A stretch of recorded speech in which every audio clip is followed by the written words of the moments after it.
All right, the first portion of our weather unit relates to mostly properties of the atmosphere. So we're going to start talking about the atmosphere a little bit. All right, so remember when we talked about weather, we said weather was the conditions of the atmosphere at any given time. So essentially you could look out the window and say, there's the weather. All right, what's going on? The sun is the ultimate source of energy for all the weather on our planet. Okay? But remember, different parts of the planet gets heated differently. Right? So for example, if you live in lower latitudes, you live near the equator. If you look in the bottom left picture, okay, over here, you see that the sun's rays are coming in more at a perpendicular angle to the surface of the earth. That means that the sun is going to be higher in the sky. It's at a higher angle. And because of that, you're going to get more intense rays. So per unit of space on the earth, you're going to absorb more of that energy.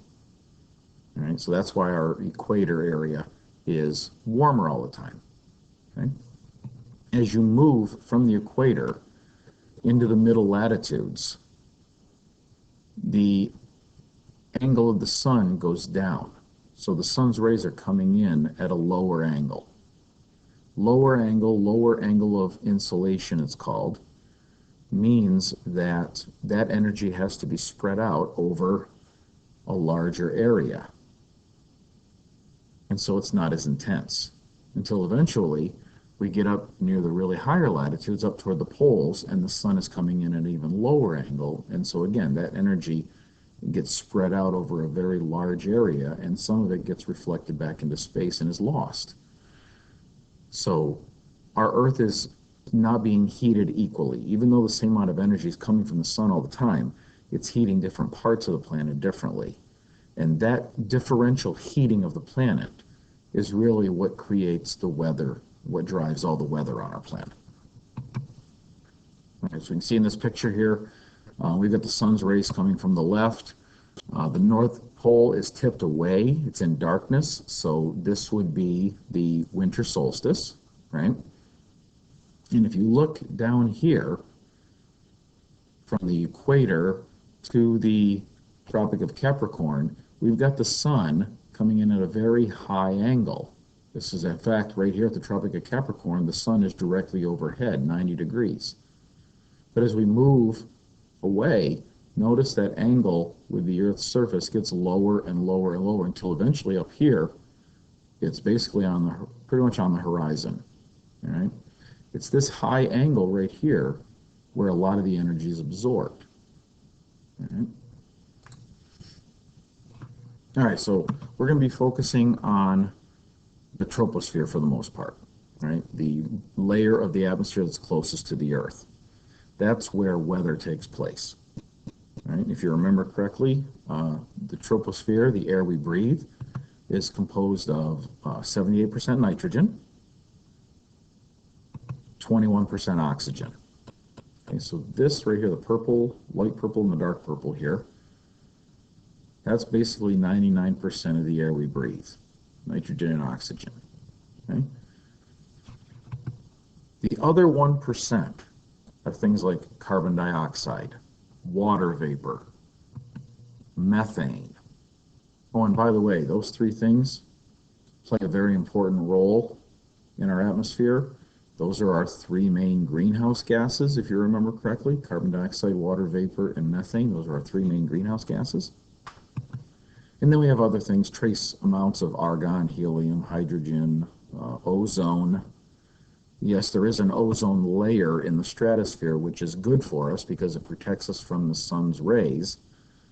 But there is also ozone down at the surface that we breathe that's actually not really that good for us. All right? And then a large portion of that, 1%, is also dust. Dust particles, dirt, dead skin cells, bugs, all kinds of crap that's floating around in the air that you breathe. All right? Remember, where did our atmosphere come from? It came from a process called volcanic outgassing. So remember, when the Earth first formed, it was very hot, very molten. And as it slowly cooled, a hard crust formed on the outside. And then as the interior started to cool, a lot of gases were released from that cooling magma. And as they escaped through that crust, instead of going out into space, they were held by the Earth's gravity and they surrounded the planet, creating our atmosphere. Right? Remember, our early atmosphere was not an oxygen-based atmosphere, though. It didn't have any oxygen in it. We didn't get oxygen in our atmosphere until we had photosynthesis going on the planet. Okay, so probably right around, 3 billion years ago or so. We haven't talked about this yet, but I'll show you this real quick.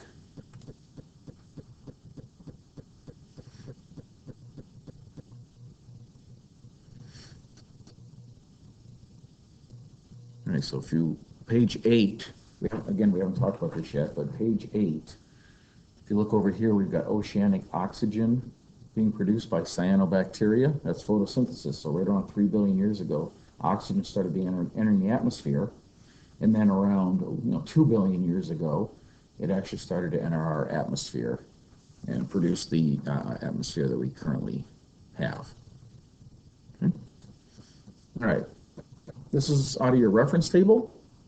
All right.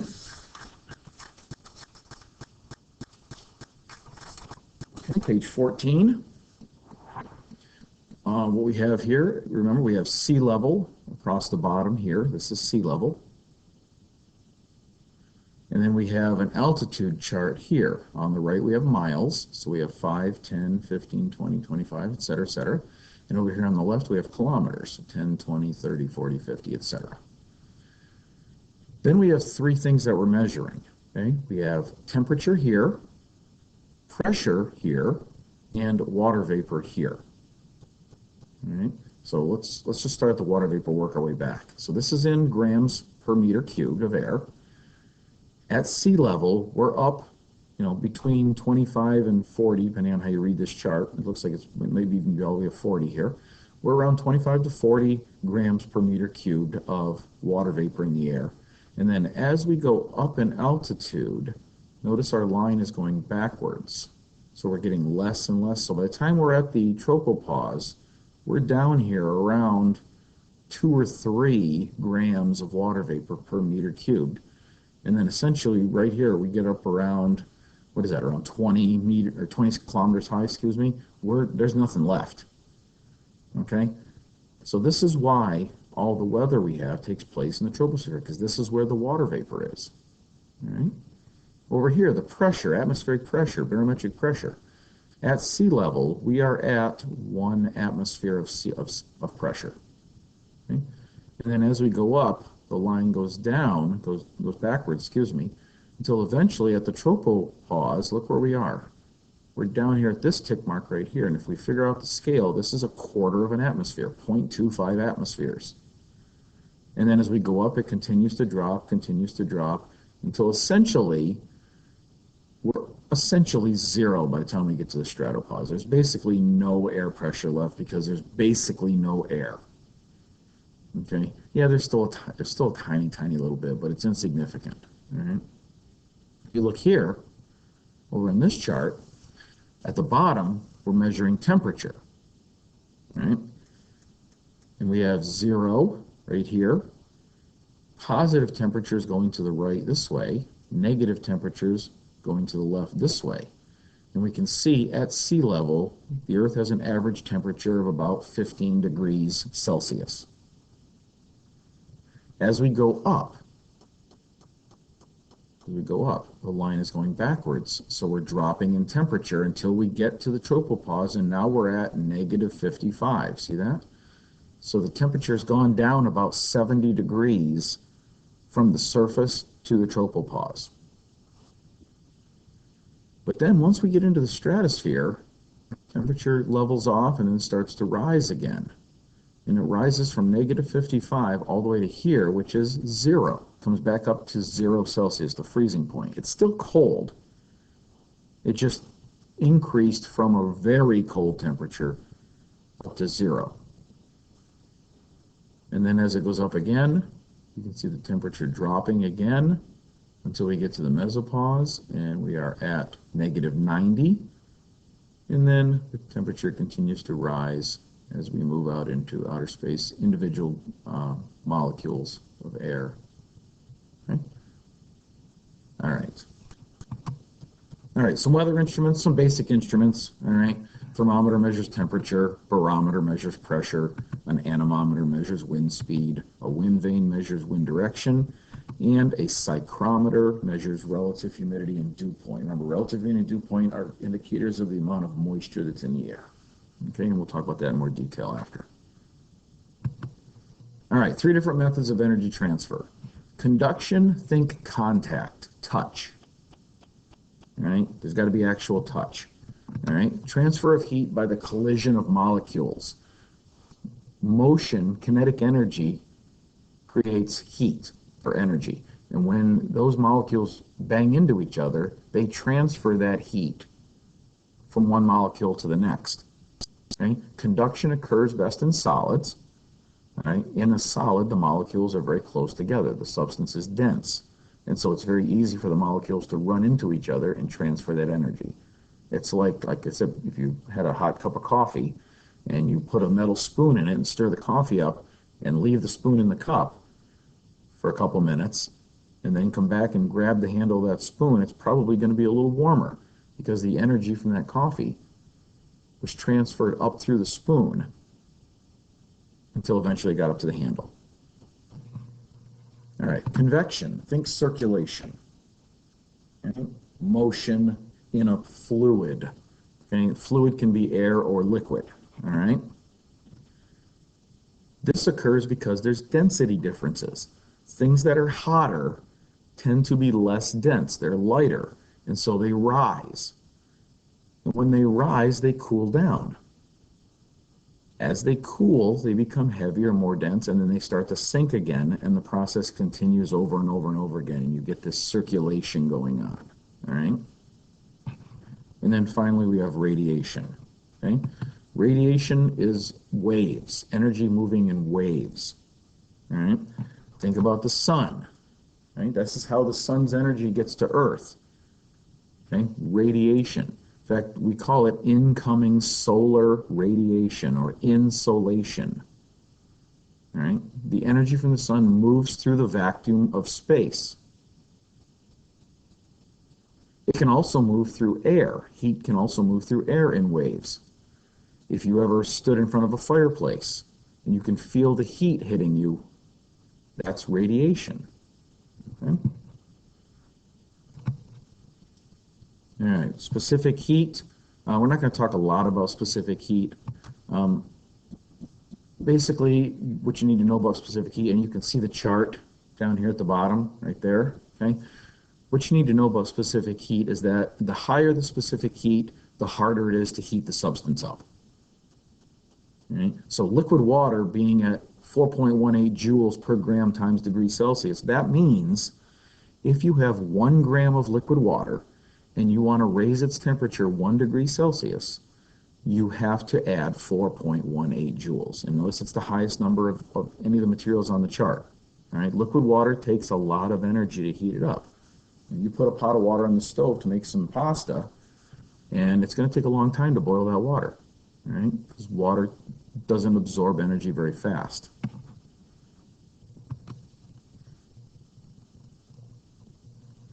Don't worry about the heat change formula. We're not going to worry about that, all right? We do need to understand these phases, though, okay?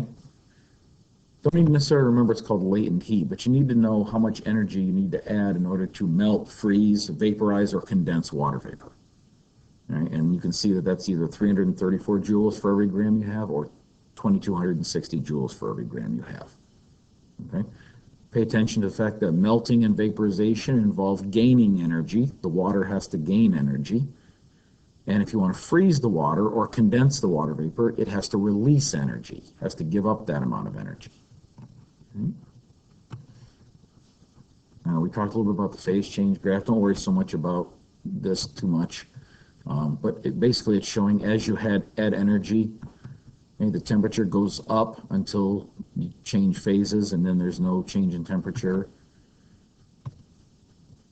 During that phase change, all the energy that you're adding goes to the phase change. It doesn't raise the temperature. Okay?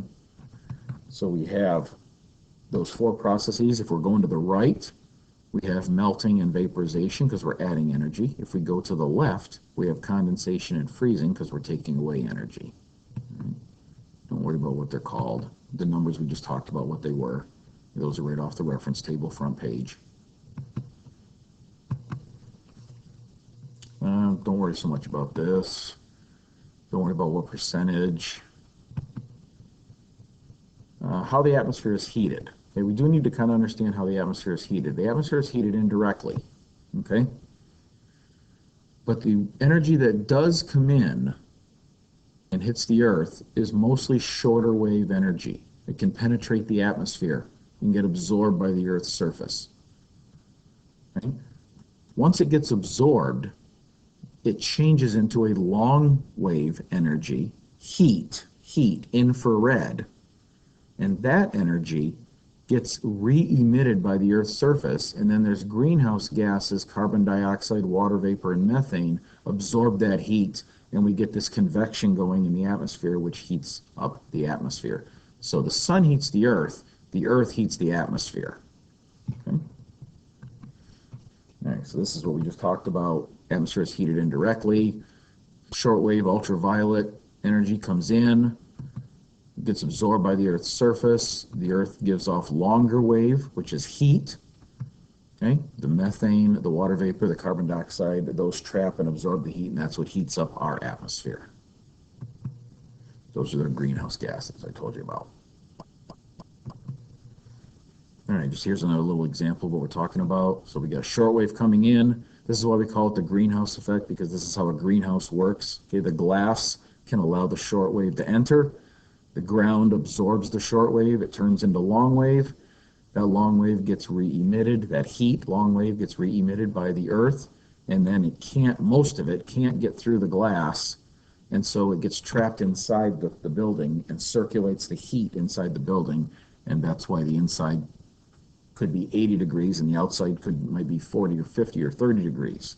Okay? So that's kind of how it's going on. This kind of equates to our atmosphere. Short wave comes in, long wave goes out. A lot of the long wave gets trapped, which warms up our atmosphere. All right, so mapping a temperature field. All right. Remember back when we talked about mapping, we talked about isolines. Okay? Isolines connect points of equal temperature. We said that we can map out the same thing with isotherms. Okay? Iso means same, therm means heat. Okay? So, for example, usually isotherms we map out 10-degree intervals. Right? Usually we map out 10-degree intervals. So, for example, if we look around this map, it looks like the lowest temperatures, and we want to look to the north, right, because it's usually colder to the north. So our lower temperatures are in the, there's a 33 right there. I'm not seeing there's a 33 right there. I'm not seeing anything less than 33. So it looks like 33 is our lowest temperature on this map. All right, so let's get rid of that to begin with. All right, so if we start at 33 at the bottom, if we go up to the nearest multiple of 10, that's going to be 40. So there's a 40 there. There's a 40 there. A 40 there. A 40 there. And that looks like the end of the 40s. All right, so now, remember, isotherms generally move kind of horizontally across the map. So if we look over here, we do see there's a 38 right here and a 49 right there. 40 degrees must fall between those two. So we're going to start over here and do this. I'm going to get rid of these because we don't need those now. Okay? So now we just keep going. We try to keep the lower temperatures to the north, it looks like. All right, so there's 36 and 44, 43. Notice all my 30s are above the line, north of the line, and everything else is to the south of the line. So I just keep going. There's that. Keeping all my 30s above it. keep on going, I bring it through, and there's my 40. 40 is all done. Okay. Change it up here to something different. All right, so now we've done the 40. And again, we said isotherms are generally done in 10-degree intervals, so we want to do the 50 next. Well, let's look around, see if we can find some 50s. Well, there's a 50. Oh, it appears that's our only 50 right there. All right, so let's come back across here and look around. Here's a 49 and here's a 52. So we know our 50 is going to go between those right there. Get rid of this again because we don't need it. Okay, so now I keep the 40s above the line. So I keep going. Notice I'm splitting the things that are less than 40 from the things that are greater than 40. Excuse me, 50. Less than 50, the things that are greater than 50.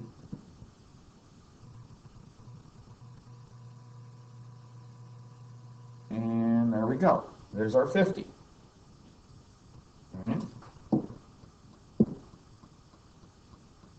All right, so now we have 60s.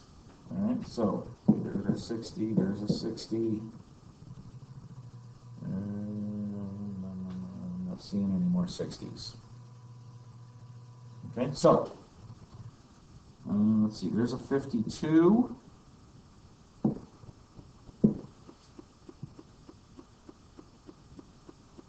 There's a 52, and there's a 69, so we know 60 is going to go right between those.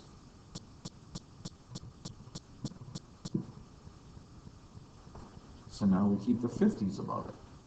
We separate the 50s from the 60s.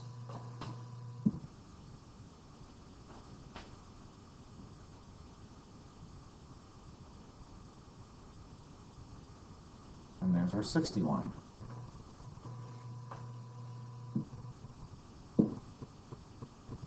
All right, now we want our 70s. Well, there's a 70 right there. There's a 70 right there. There's a 70 right there. All right, so let's start doing our 70s. Let's separate out our 60s from our 70s.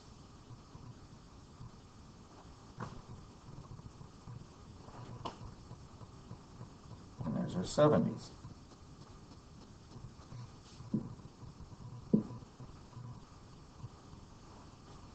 All right, let's go back. Next one is our 80s. So there's an 80 right there. There's an 80 right there. Now, if you look over on the left, you see they're all 70s, right above where it says surface temperature. Those are all 70s. There's anything above 80, so I'm not going to be going over there. Right, but if I look right above this little X right here, I see 83 and 85. See the 83 here and the 85 there? Those are higher than 80. Where I have 70s all around here. The 70s, these are all 70s. That tells me that my 80, get rid of these again here.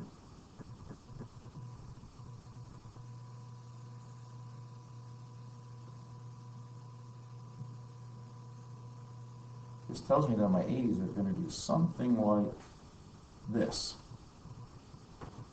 And then the highest one on the map is 85, and so I don't need a 90 because there's nothing greater than 90. And so that's done. Right? You can quickly look and see where your hot temperatures are, right there. And you can quickly look and see where your lower temperatures are, and they're up here. And that should make sense because the colder temperature should be to the north, your warmer temperature should be as you move south, for the most part.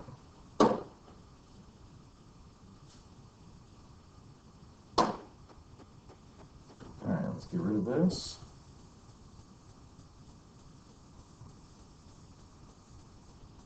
All right, moving onward. All right. Another page out of our reference table, 13. This is our temperature conversion page. All right. Yes, I know I gave you the formulas before, but you're not going to have access to those at the end of the year. So you need to be able to look and say, okay, for example, if this is 180 and this is 200, this must be 190. So each of these go by 2 degrees.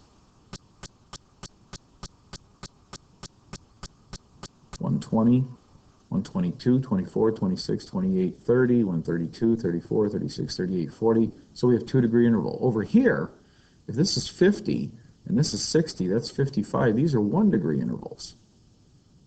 All right, so you need to be able to convert back and forth, figure out where it falls, and figure out what the other one of the others would be.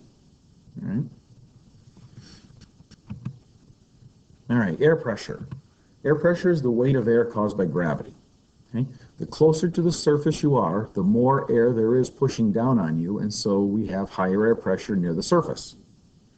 As you move up in altitude, there's fewer air molecules, so there's less air, which means it's harder to breathe the higher up you go. If you look here in this picture at Mount Everest, right here, top of Mount Everest, notice the molecules of air are spaced way out. There's very little air to breathe. It's very difficult to breathe. Very few people can breathe at this altitude. Okay? I told you there were only a few super athletes that have been able to breathe at this level. Right? Most people that hike Everest have to bring air with them. They have to have air bottles in order to be able to breathe. Okay? So we have more dense air at the bottom near the surface. As we move up in altitude, the air gets less dense and less dense and less dense, till eventually we're up in the outer space where there's no air whatsoever. It's just a vacuum. All right, here's our pressure chart. Works the same way as the temperature chart. Over on the left, we have millibars, and if this is 1,028, this must be 1,029, 1,030, 1,031, 1,032, etc. So each tick mark is 1 millibar. So you might have to approximate the tenth in between. And then over here, we have 30.40, 30.50 here, so this must be 30.45. So each tick mark is 0.01, 30.41, 0.42, 0.43, 0.44, 30.45, etc., etc. And then you just have to figure out across from whatever it is that you're working with. It's just kind of a little graph showing as you go up in altitude, you can see that the pressure, the air pressure line goes down and down, down, down until eventually you get up here where it's essentially zero. There's no air pressure once we get up around 40 kilometers up. And there's still a tiny little bit as we move up through here, but it's not very much at all. Okay. All right, mapping an air pressure field. Okay. This is isobars. This is done similarly, except now we're doing air pressure. If you remember correctly, we said our starting point is 1,000 millibars, and we go up from there. So we have 1,000, 1,004, 1,008, 1,012, 1,016, 1,020, etc. And then we go down from there. So from 1,000, we go 996, 988, 992, 988, etc., etc. All right? Where isotherm lines were done in 10-degree intervals, isobar lines are done in 4 millibar intervals. And so the first step in doing this is to figure out where the high and low pressure is on the map. And if we look over here in the toward the west, we have 1,024 millibars. So probably somewhere right in the middle there is going to be my high pressure, right in the middle of that 1,024, because everything else around that is lower. And if we come over here toward the east, we have all these 1,008s. So probably somewhere in the middle there is going to be our low pressure. Everything around it is higher. So we can either start at the bottom and work our way up, or we can start at the top and work our way down. Since we started at the bottom and worked up with the temperature, we'll start at the top and work down with the pressure. All right? So the highest pressure on this map is 1,024. So now what you do is you come over to your chart on your reference table, and you see, yes, 1,024 is one of the labeled pressures, so I do want to draw that line. All right, I definitely want to draw that line. So there's 1,024, there's 1,024, 1,024, that's easy, 1,024. There's my 1,024 line right there.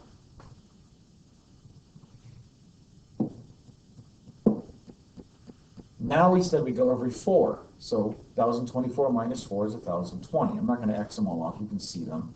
All right. So So there's my 1020s right there. Now I'm doing 1016, okay? This is where you have to be careful, okay? If I see this right here, there's 1016 right there. But if I look way over here, there's some more over here in Texas, all right? But if you look, this starts to curve this way, okay? So this is actually, over here on the West Coast, part of a separate little cell, little low pressure cell off the coast. There's going to be low pressure somewhere off the coast there. This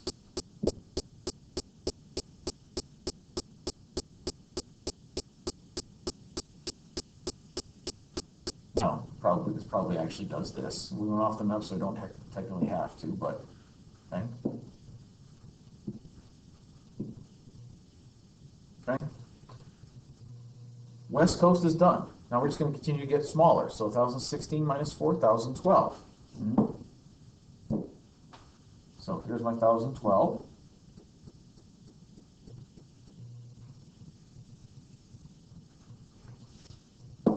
And then 4 more down from that is 1008 right there, and then we're done. Okay? So isobars map out highs and low pressure systems. They're little pockets of pressure. And so again, we probably have a low pressure out here off the West Coast somewhere. Then we have our high pressure in here. And then we have our low pressure in here. And then there's probably another high off the coast there somewhere. And the whole thing generally moves across the country like this.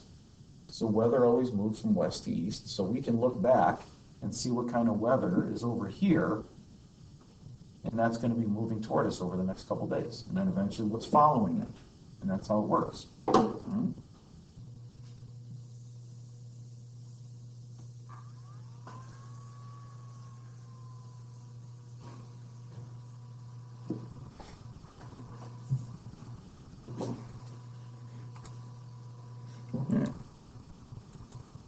All right, wind.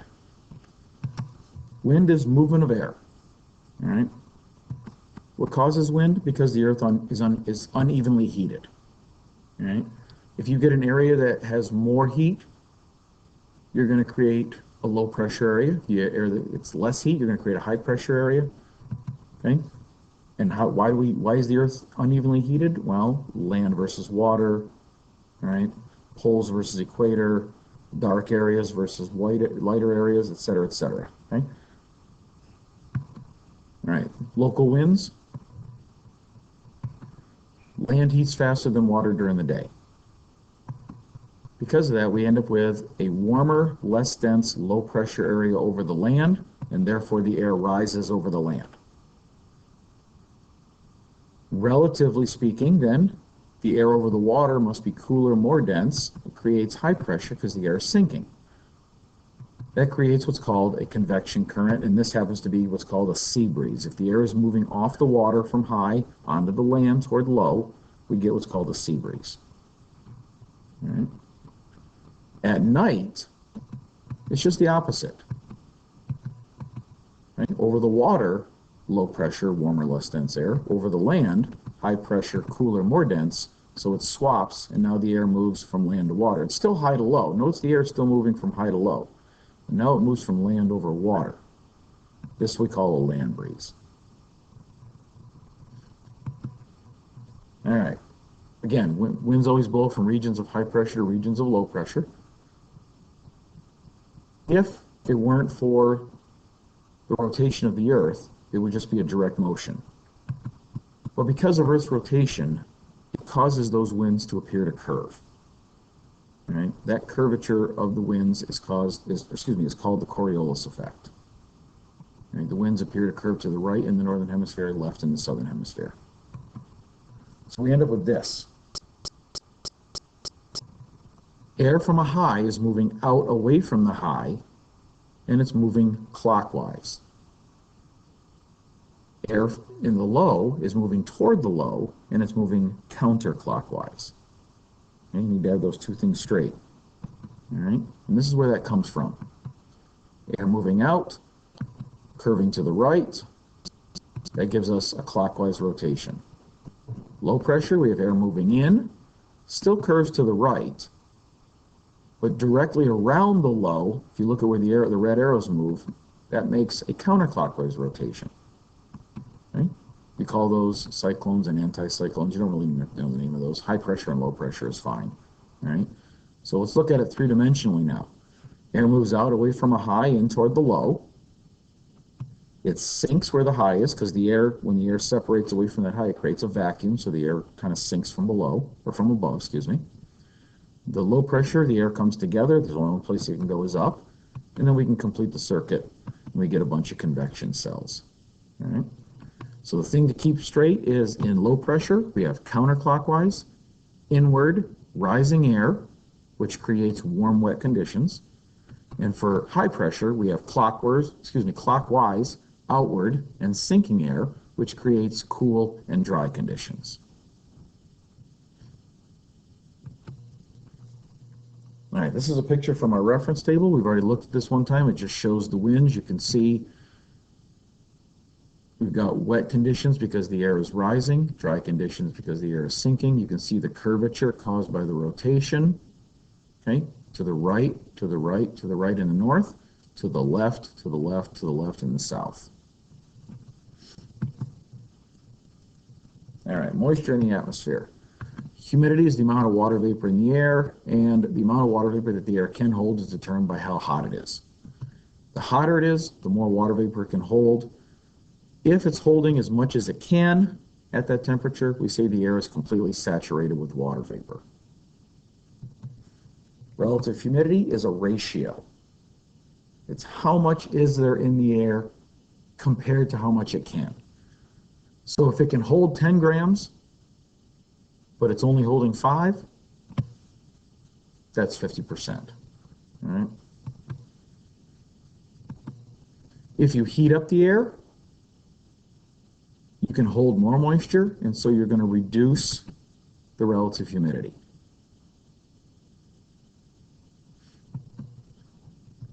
If you add more moisture to the air, you're going to increase the relative humidity. That's kind of a no-brainer. Okay? If you add more moisture to the air has more moisture. Right? It's not rocket science on that one. All right, page 12 in the reference table. Okay? We need to know how to read this. All right? Remember, we take our psychrometer. Remember, we wet down the one side that has the little paper towel on it. We spin it around, and then we read the two temperatures. And we end up with a dry bulb, which is the air temperature, and a wet bulb.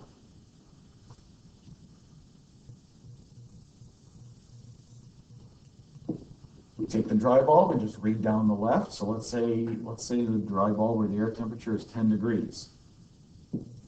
There's our 10 degrees right there. If our wet bulb is 8, the difference is 2. And therefore, our relative humidity would be 76%. All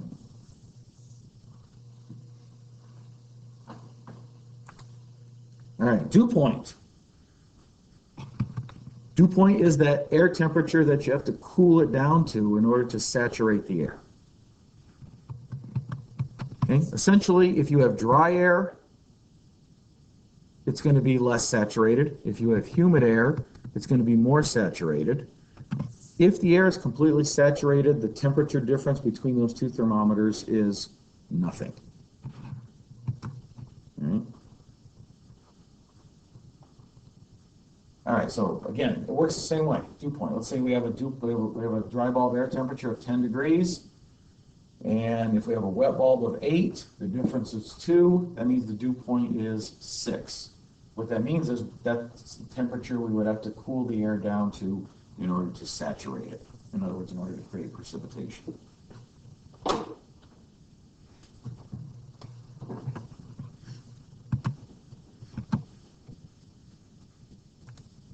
All right, clouds. Clouds are tiny droplets of liquid water or ice crystals. They're not water vapor, but you take the water vapor that's in the air and you cool it down. And you gotta have the moisture, gotta cool it down, and you gotta have something called condensation nuclei. You have to have something for the water vapor to condense on. There has to be a surface. All right? It's the same principle behind you take a soda out of the fridge and you set it on your table. The cold soda is going to cool down the air around the can, and so the water vapor that's in the air will condense, and that's why your can gets wet. Water droplets will form on the can, and then it runs down to the bottom. Don't worry about cooling rate. Just understand that as air rises, it cools until you get condensation. That's the important part. All right. All right. Orographic heating. Orographic heat, cooling and heating. This basically has to do with just mountains. All right. Don't worry about the temperatures. All you need to understand is that as the air rises up the windward side, it cools until condensation occurs, and then it cools at a little bit lower rate. As it goes down the leeward side, it warms up at the same rate, and so you end up with actually a warmer, drier region on the leeward side. And the big example I used was Washington, Seattle, Washington, and Spokane, Washington. You've got the Cascade Range in the middle. Seattle tends to be cooler and wetter, whereas Spokane tends to be a little warmer and drier. Even though they're at the same altitude, they're at the same latitude. So they should have the same climates, but they really don't.